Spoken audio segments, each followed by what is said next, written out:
Marcus Catkin back with another daily fantasy update.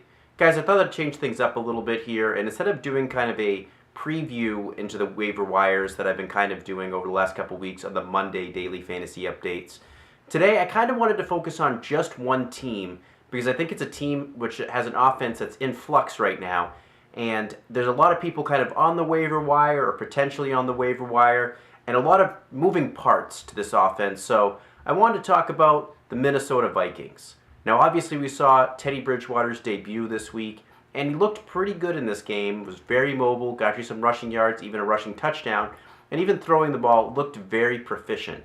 So he is banged up a little bit. It's going to be kind of in question as to see what we might see from him Thursday night if he plays against the Packers, but definitely looks really, really good. And he kind of had a connection going on with Jerick Wright, who he's probably developed that connection with, working with him on the second team.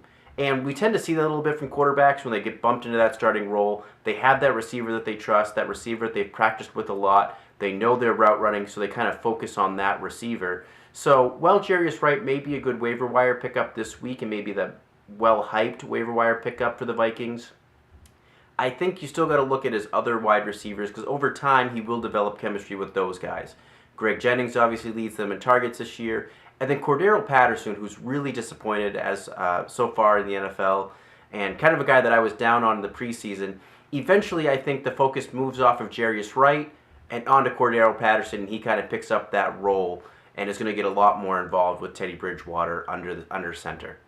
Next up is their running back situation. Matt Asiata, obviously the veteran, has been with them for a while, has obviously known the offense, does well in pass blocking, had the 3 touchdowns this weekend, but the rookie, Jerick McKinnon, is the guy I think you want to own. I think he's the guy that has more explosiveness to him. He showed it in this weekend's games when he had a lot of total yards, I think over 150 total yards this past Sunday, and really showed that he can be a game changer, whereas Asiata more of that plodding back that kind of just gives you what's available to him.